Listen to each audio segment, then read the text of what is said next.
Não é sobre religiosidade. Eu quero te Vamos aplaudir a presença de Deus. Para quem nos acompanha, eu sou Márcio Fatioli, pastor da Igreja Internacional da Graça de Deus, que fica na rua Cussi Júnior 325, no centro de Bauru. E esta é a reunião da quarta-feira, reunião da Sagrada Família, que acontece 9, 15 e 19 horas e 30 minutos. Vamos abrir as nossas Bíblias em Efésios, capítulo 3, versículo 14. Efésios 3, 14. De manhã eu fiz uma pergunta ao povo, eu achei interessante, né? Eu perguntei: quem aqui está orando pela libertação da sua família? Tem alguém? Sim ou não? Quem aqui está orando pela cura de um dos seus entes familiares? Tem alguém orando pela cura dos seus parentes? Tem ou não tem? Tem ou não tem? Tem alguém aqui orando pela restauração de um casamento? Tem alguém aqui orando, por exemplo, para o crescimento financeiro da sua casa? Tem alguém fazendo qualquer uma dessas coisas? Sim ou não? Sim ou não? Aí eu continuo perguntando: tem aqui alguém orando para que Deus lave um tanque de roupa para você? Sim ou não? Tem alguém aqui orando para que Deus lave uma pia de louça lá na tua casa? Sim ou não? Posso te falar uma coisa? Deus não vai lavar a tua roupa, como também não vai curar o seu parente. Deus não vai lavar a tua louça, como também não vai libertar o teu parente. Sabe por quê? Porque Ele já curou, Ele já libertou. E assim como você vai ter que lavar a roupa e lavar a louça, você vai ter que curar e libertar os seus parentes. Como assim, pastor? Eu te explico.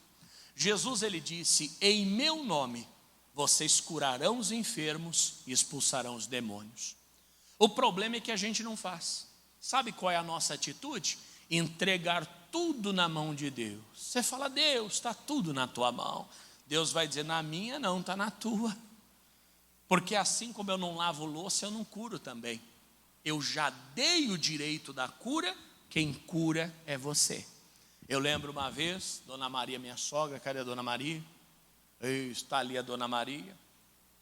Isso, mulher mais rica desta igreja, em nome de Jesus. A irmã até olhou para trás, né? Não adianta pedir dinheiro emprestado não, viu, irmã? Só foi uma brincadeira, viu?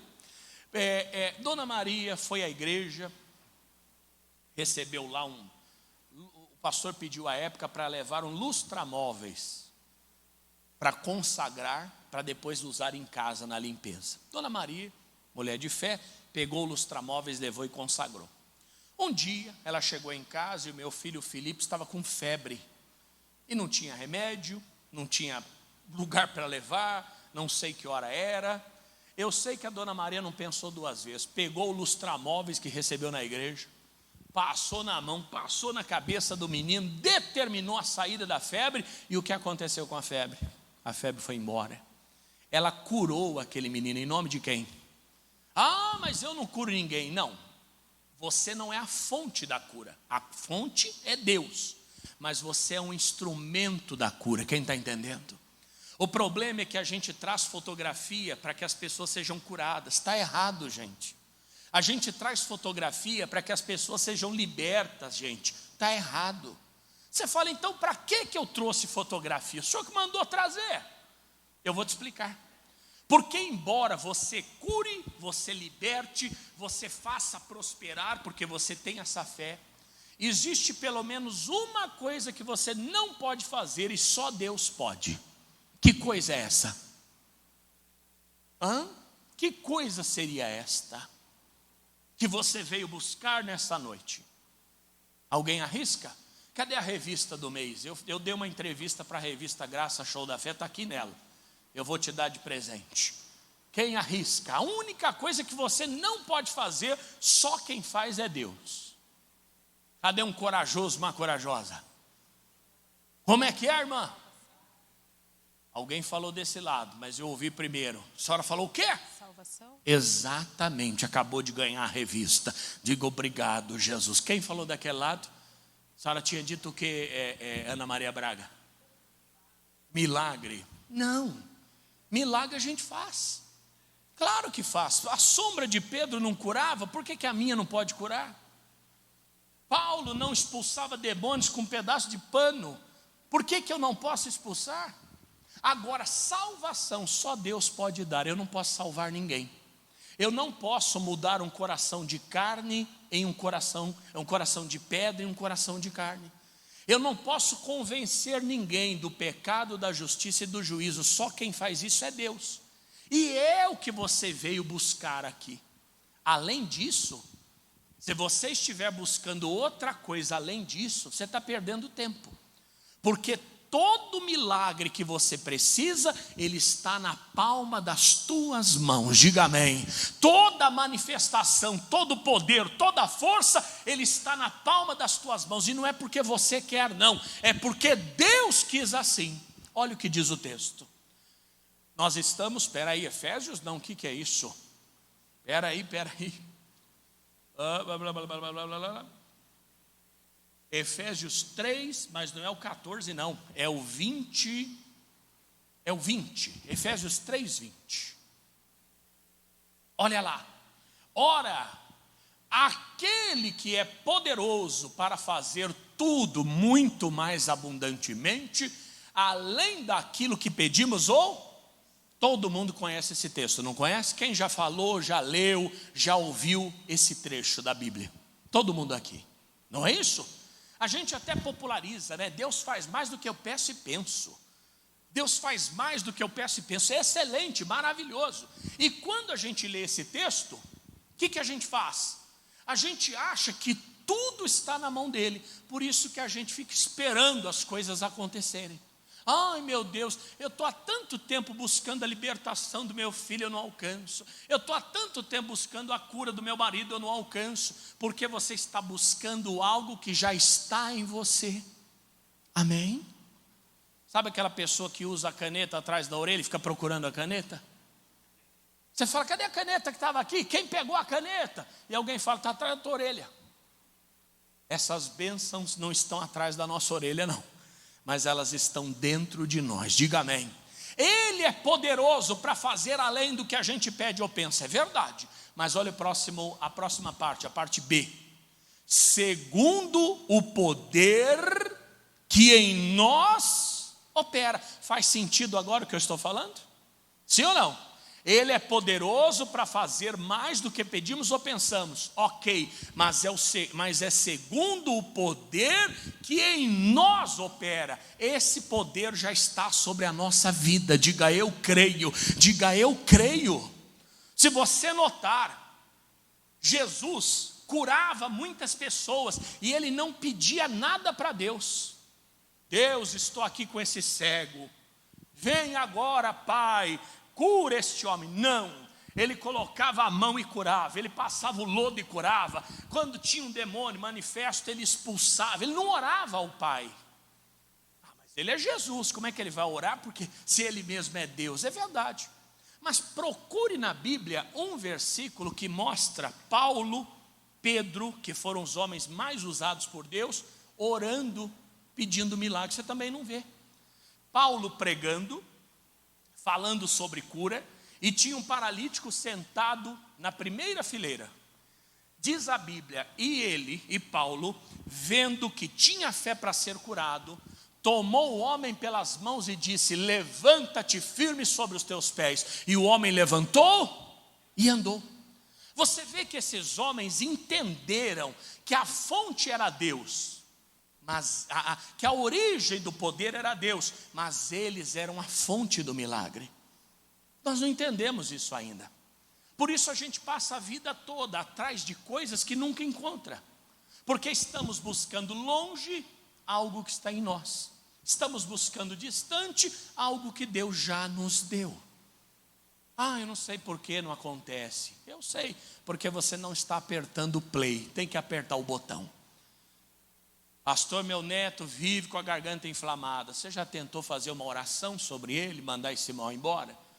Não, pastor, é gargarejo de vinagre com sal. Não, pastor, eu dou mel para ele. Não, pastor, ele dorme com um pano amarrado no pescoço com álcool. Tudo isso o homem do mundo também faz. E não precisa de fé para fazer. Agora o homem de fé, a mulher de fé, ela faz o milagre acontecer. Agora sempre em nome de quem?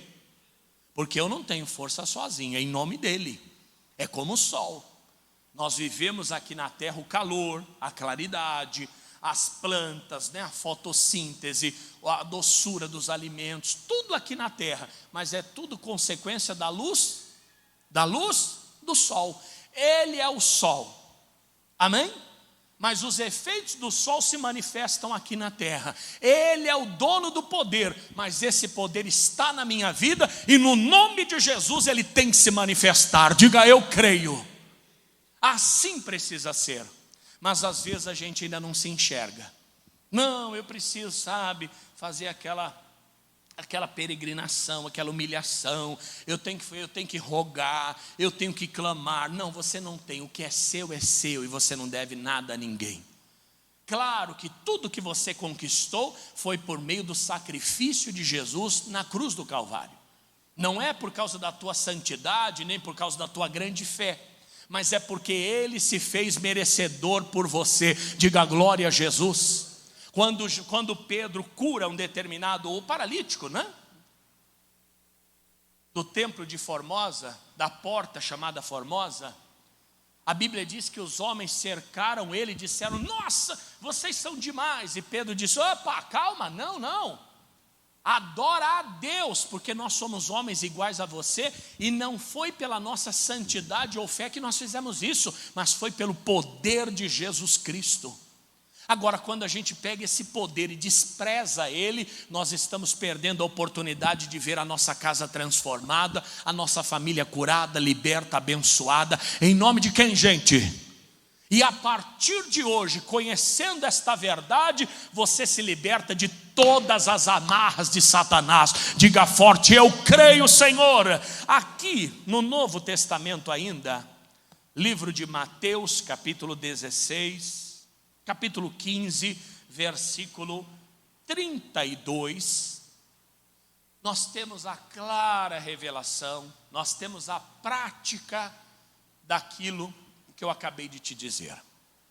Jesus estava no meio de um deserto, tinha uma grande multidão rodeando ele, mas essa multidão já estava lá há 3 dias, estava com fome, tinha necessidades, tinha ali, né, a necessidade de se alimentar, e Jesus se preocupou com eles. Olha o que diz.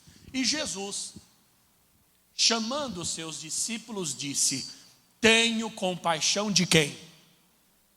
Vamos ler todos juntos? E Jesus, chamando seus discípulos, disse, tenho compaixão da multidão. Esse é o sentimento de Deus ao nosso respeito. Quando Deus vê uma pessoa sofrendo, uma pessoa padecendo, uma pessoa aprisionada, uma pessoa doente, uma pessoa sendo vítima de macumbaria, de bruxaria, vítima das drogas ou de qualquer outro mal, o sentimento que ele tem é de compaixão. Por quê? Porque tudo está diante dos olhos do Senhor. Não há nada que esteja oculto diante dele, sim ou não? Ele sabe de tudo. Mas olha o que diz o próximo, a parte B. Porque já está comigo há 3 dias e não tenho o que comer. Você vê que ele sente compaixão. O que é isso? Ele sentiu a dor daquelas pessoas. Não pense você que Deus não se importa com o seu sofrimento. Não pense você que Deus não se importa com o sofrimento da sua família, ou com o sofrimento de quem quer que seja. Só que tem um porém. Deus está sujeito à sua própria palavra. Ele não pode mudar a sua palavra. Isso é muito bom, porque nós temos segurança. Mas é muito perigoso, porque esta própria palavra amanhã pode se voltar contra nós. Em que sentido? Falei hoje de manhã que no último dia, no dia do juízo final, milhares de milhares serão condenados ao inferno, conforme diz Apocalipse. Será que Deus não sente por essas almas que serão lançadas ao inferno? Sim ou não? Claro que sente. Porque se dependesse de Deus, nenhuma pessoa se perderia. Porém, Ele deixou para todas as pessoas o caminho da salvação. Não vai ter desculpa naquele dia. Ninguém vai poder dizer que não conhecia o caminho. Qual é o livro mais vendido no mundo? Qual? É a Bíblia Sagrada. Isso não é coincidência.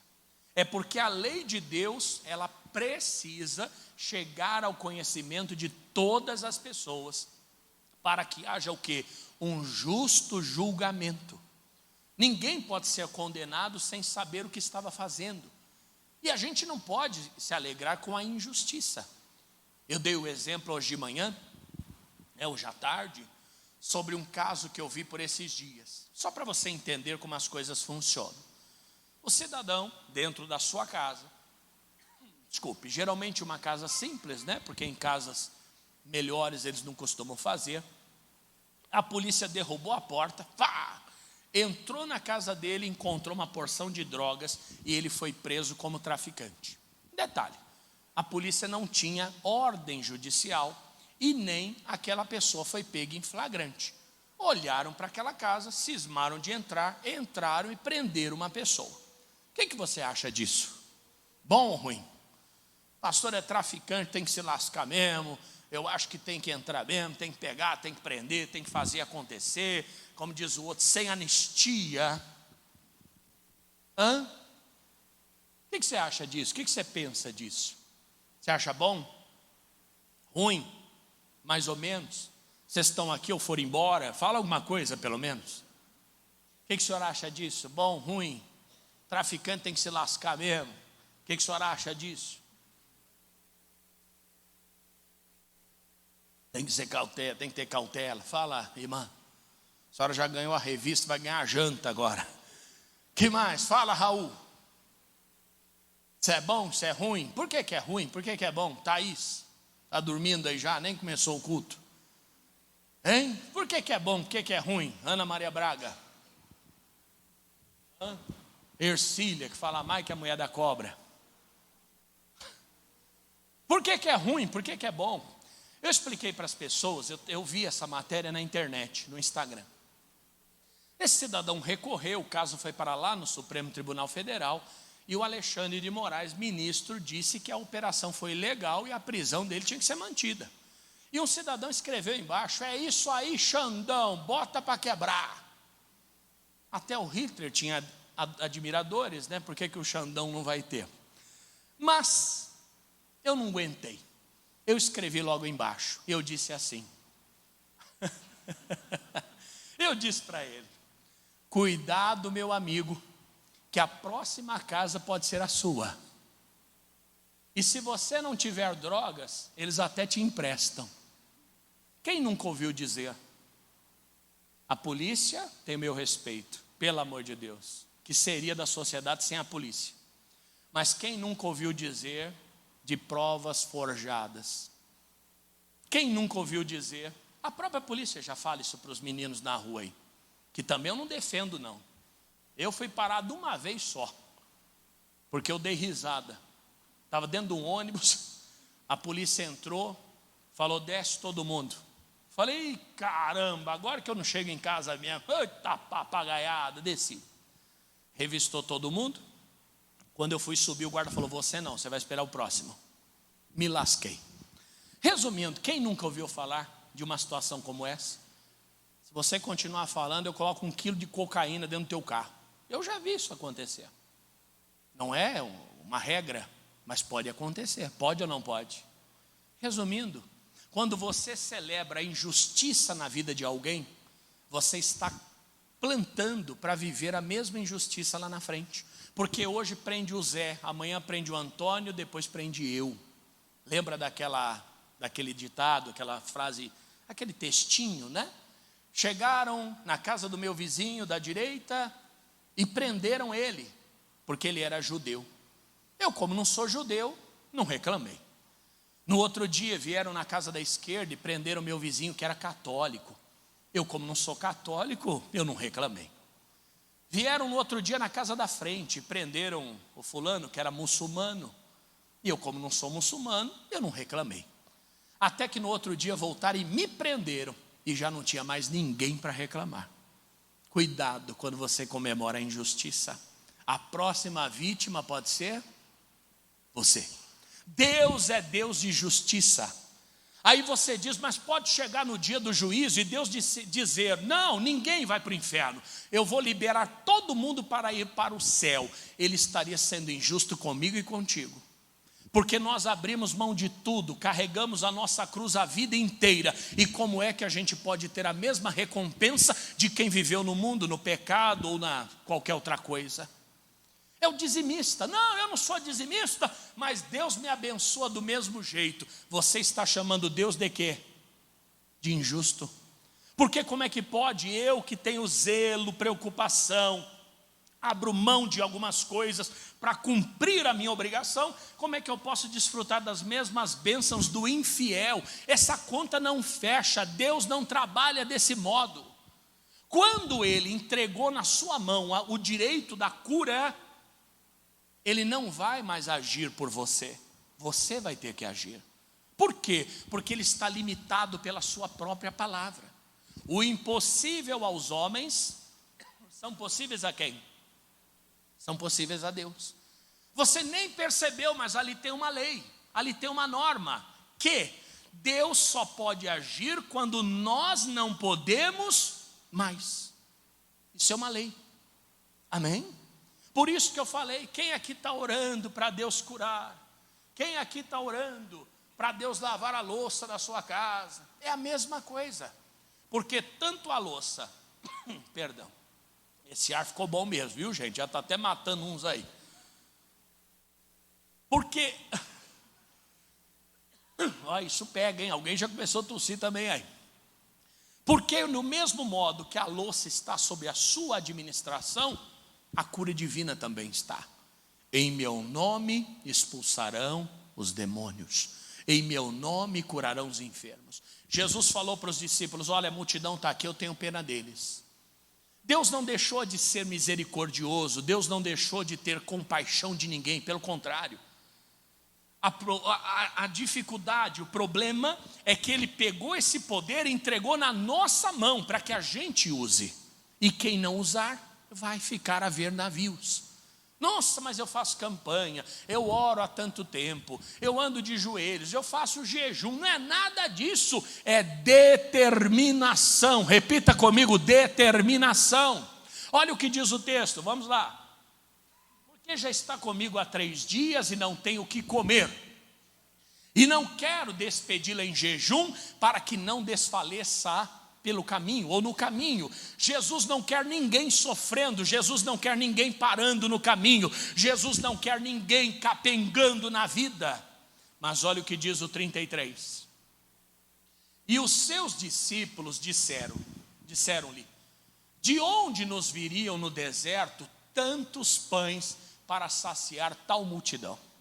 Normal, né?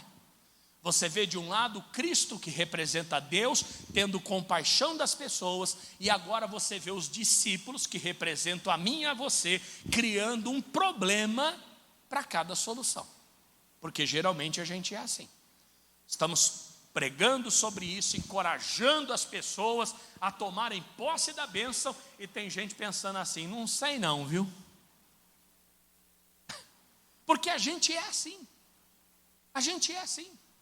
Pessoa ganha alguma coisa, fala, não, eu não quero não, eu prefiro não. Mas é de graça, não, mas eu não quero. Olha, esse banco aqui não cobra taxa, não, mas eu não gosto, eu gosto do roxo, eu não gosto do azul. Mas é melhor, você vai deixar de pagar isso? Não, deixa como está. Porque tem gente que não quer nem aquilo que é bom. E muitas vezes, nós somos ensinados pela religião de uma forma tão enraizada, que a gente acha que a esmola é muita. E quando a esmola é muita, qual que é o ditado? O santo desconfia. E por falar em santo, eu estive lá em Juazeiro do Norte. Padre Cícero tinha 1,5 metro de altura, a estátua dele é isso aqui. Fizeram a estátua do Padre Cícero, colocaram em cima de um pedestal, e eu percebi, uma coisa me chamou na estátua, chama a atenção na estátua do Padre Cícero, lá em Juazeiro, no Ceará. O Padre Cícero já estava sem o dedinho do pé, de tanto que as pessoas esfregavam naquele pé. E as pessoas esfregavam no dedo do Padre Cícero, no pé do Padre Cícero, buscando o que, gente? E deve estar esfregando até hoje, essa hora já deve estar só o cotoco. O que elas esfregam ali buscando, gente? Cura, libertação, sim ou não? Transformação, prosperidade, claro. E nunca a religião vai dizer para elas que a solução não está naquele pé, mas está no coração delas. Só que não é só a religião católica, não. Religião evangélica é do mesmo jeito. Eles colocam na nossa cabeça que a gente não vive sem um profeta. Você tem que buscar o profeta, você tem que buscar a revelação para a tua vida, você tem que buscar, não é isso? A gente não pode viver sem alguém para orar por nós não podemos viver sem alguém para esfregar a toalhinha e receber a cura, isso em todo lugar. Eu não estou falando que as campanhas são ruins, campanha é maravilhoso, só que a campanha na verdade é você. Diga para o irmão ao teu lado, você é a campanha. Você é a campanha, porque se você pegar esse sal que eu estou entregando aqui no domingo, e na quarta que vem eu passo a entregar também, você levar para a tua casa e você abrir esse sal, jogar e comer, você só vai estar temperando a comida e mais nada. Se você não pegar esse sal e determinar, lembra como fez o profeta Eliseu? Ele pega um prato de sal, ele joga ali aonde havia a nascente das águas, e ele determina. O que ele determina? Conforme a minha palavra, essas águas serão saradas. E a coisa aconteceu. Qual é a diferença do profeta Eliseu para mim ou para você? Nós cremos no mesmo Deus, na mesma Bíblia, nós temos a mesma fé.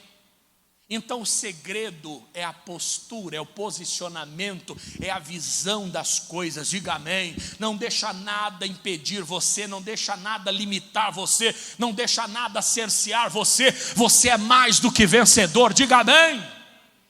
Pastor, então falando isso eu nem venho mais congregar, porque se a solução está em mim, o que eu venho fazer na igreja? Você vem aprender sobre isso, você vem abrir a mente. Não é isso? Quando você passa 5 anos numa faculdade, você não vai advogar naquela faculdade, você advoga na rua, lá de fora, mas é na faculdade que você aprende. Viver a fé não é aqui dentro, é lá fora, mas aqui dentro você é o quê? Aprende da fé. E quando você aprende direito, a sua vida decola, a sua vida muda definitivamente. Diga amém. E não só a sua vida, a vida de todos que estão à sua volta. Diga aleluia. É assim que Deus trabalha. Eles disseram, olha, nós não temos pão e estamos num lugar deserto. Para de encontrar um problema para cada solução. Eu não posso, eu sou pecador, quem me dera.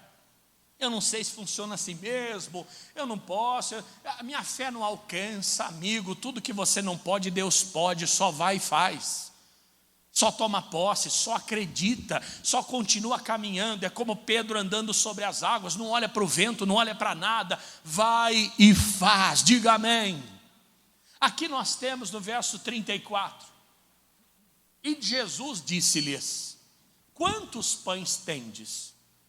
E eles disseram, 7 e uns poucos peixes. Todos nós sabemos que esses pães e peixes foi um menino que levou. Tem até uma canção bonita, né? Quem poderia imaginar? E um menino ia... Não chegou aqui essa canção ainda? Está chegando agora. E o menino ia ajudar alimentar a multidão. É assim que Deus faz, usa quem Ele quer. Menino, homem ou mulher. Foi um menino, no mínimo um gordinho, porque quem mais ia levar comida no culto senão um gordinho? Abriu a lancheira, tinha ali os pãezinhos, os peixes. Alguém pegou e falou, menino, dá isso aqui. Levaram para Jesus. Sabe o que Jesus fez com aquele pouquinho que ele tinha? Olha o 35. Então mandou a multidão que se assentasse no chão, E tomando os 7 pães e os peixes, dando graças, partiu e deu. Esse é o segredo. Abençoar aquilo que se tem. Você fala, pastor, minha fé é pequena, mas é forte. Pastor, eu sou uma pessoa cheia de defeitos, mas o meu Deus é perfeito. Abençoar é falar bem. Abençoe a sua casa, abençoe seu trabalho, abençoe seu salário. Pega o salário na mão, o que eu vou fazer com isso? Pronto, já desgraçou tudo, já desandou. Abençoa. Porque o pouco que você tem é suficiente e necessário para Deus fazer o milagre. Diga amém. O nada, Deus não pode abençoar. Mas o pouco, Ele abençoa, multiplica e faz transbordar. Diga aleluia. Pouca fé, pouco dinheiro, pouco tudo. Deus faz mais do que pedimos ou pensamos. E se dentro de nós tem pouco, Ele faz multiplicar. Ele abençoa, e olha o que diz. E partiu-os, e o que? Deu aos discípulos, e os discípulos, a multidão. Percebe que a palavra dele se cumpriu? Ele não falou para os discípulos, o que a gente vai dar para esse povo? Eles disseram nada, porque a gente não tem nada para dar. Como nada? Não, tem aqui uns pães e peixe, então me dá. Ele abençoou, multiplicou, e depois de ter multiplicado, o que ele fez? Ele entregou na mão dos discípulos, e os discípulos deu para a multidão. Posso dizer a você, sem medo de errar, é exatamente o que está acontecendo hoje aqui. O Senhor está preparando a bênção, a qual Ele já nos deu lá na cruz do Calvário, está enchendo o seu coração de fé, está enchendo o seu cesto, para que você leve para a tua casa e abençoe a multidão dos teus familiares. Amém? Tem alguém internado no hospital? Vai lá, pega o azeite, pastor Valdir, Valdir 1, Valdir 2, obreiro, me dá um frasquinho de azeite, vai lá naquele hospital. Mas não pode, sei lá, pôr a mão no doente, então usa a entrada do hospital, joga na porta do hospital, mas alguma coisa tem que fazer. Tem alguém endemoniado, preso, seja o que for, usa essa fé. Não, pastor, eu trouxe a foto. A foto é para a salvação, que é a maior das bênçãos, a gente não pode desprezar. A salvação é algo que só Deus pode dar, que é o principal na nossa vida, porque não adianta nada ter uma vida abundante nessa terra e daqui ir para o brejo, para o beleléu. A vida eterna é a maior das dádivas. Só que enquanto estamos nessa terra, a gente tem que vencer, vencer e vencer. E a nossa família espera por nós. Quem está entendendo? Fala de cura, fala de libertação, fala de vitória. Não seja fanático, é claro. Vou no médico. Para que médico? Não é nada disso. O médico é um aliado. O médico é um instrumento de Deus. Mas o que o médico não pode, você pode em nome de Jesus. Quem está entendendo? Deus faz mais do que eu peço ou penso. A gente esquece da segunda parte, Segundo o poder que em nós opera. O poder está em você, não está em outra pessoa. Diga comigo, eu creio, recebo esta graça e vou ser usado por Deus. Vamos aplaudir a Ele com fé no coração. Eu quero que você agora curve a sua cabeça e entre na presença de Deus em oração, porque nós vamos ministrar a ceia do fortalecimento da família.